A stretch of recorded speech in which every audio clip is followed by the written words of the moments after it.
जी नमस्कार, मैं हूं विपुल कुमार और आप देख रहे हैं सूर्य विहार डिजिटल न्यूज। पैक्स चुनाव में पहले चरण की वोटों की गिनती आज खत्म हो गई। चुनाव परिणाम लगभग सामने आ गए और सूर्य विहार ने जो अनुमान जताया था परिणाम को लेकर वो लगभग 100% सच साबित हुआ।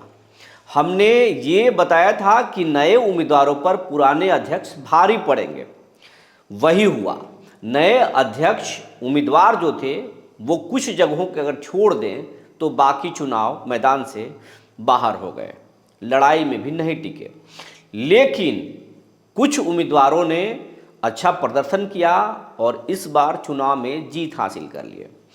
हमने ये भी आपको बताया था कि पूरे ज़िले में अगर किसी पैक्स की सबसे ज़्यादा चर्चा है और लोगों की निगाहें हैं तो वो देव प्रखंड के खरकनी पैक्स है। यहाँ पर कोऑपरेटिव के चेयरमैन संतोष कुमार सिंह चुनाव मैदान में 5वीं बार थे। जनता ने, खरकनी की जनता ने संतोष पर ही अपना संतोष जताया और इस तरीके से 5वीं बार जिला कोऑपरेटिव के चेयरमैन खरकनी पंचायत से पैक्स से एक बार फिर अध्यक्ष चुन लिए गए और जनता में इसकी जो है खूब खुशी है। पूरे खरकनी पैक्स में जनता उत्साहित है। वहीं कुटुंबा प्रखंड के संडा पैक्स में भी लोगों की नज़र टिकी हुई थी। वहाँ की जनता ने भी शंभू को अपना नाथ मान लिया कि हम इन्हें जिताते आ रहे हैं, एक बार फिर जिताएंगे, क्योंकि पैक्स में बाकी पैक्सों की तुलना में बेहतर काम हुआ। हमने ये अनुमान जताया था और हमने ये भी बताया था कि कई दिग्गज की इज्जत इस बार दांव पर लगी हुई है, कांटे की टक्कर की संभावना है। हुआ भी कुटुंबा प्रखंड के 5 ऐसे पैक्स हुए जहां पर कई दिग्गज चुनाव लड़ रहे थे, लगातार जीत रहे थे, लेकिन इस बार जनता ने उन्हें वनवास पर भेज दिया। हम बात कर रहे हैं घेउरा पैक्स में अरविंद कुमार सिंह लगातार निर्वाचित हो रहे थे। 10 सालों से वहाँ के पैक्स अध्यक्ष थे, लेकिन इस बार उन्हीं के गांव के मंटू सिंह ने उन्हें करारी शिकस्त दी और अरविंद सिंह चुनाव हार गए और मंटू चुनाव में बाजी मार लिए। जनता ने उन पर एक बार भरोसा कर लिया। इस तरीके से कुटुंबा प्रखंड में 5 ऐसे पैक्स अध्यक्ष हुए जिन्हें जनता ने नकार दिया। उसमें रीतिया पैक्स है, बर्मा पैक्स है, मटपा है, कुटुंबा है और घेउरा है। लेकिन अगर हम नबीनगर की बात करें तो नबीनगर में अधिकांश जो है वो पुराने अध्यक्ष निर्वाचित हुए, जनता ने उन पर भरोसा जताया। लेकिन कुछ पैक्सों में नए चेहरे भी जीत कर सामने आए, जनता ने नए चेहरों पर भरोसा जताया। देव की अगर हम बात करें तो देव में अधिकांश पुराने अध्यक्ष रिपीट किए, लेकिन कुछ जगहों पर जो है नए चेहरे जीत कर आए हैं।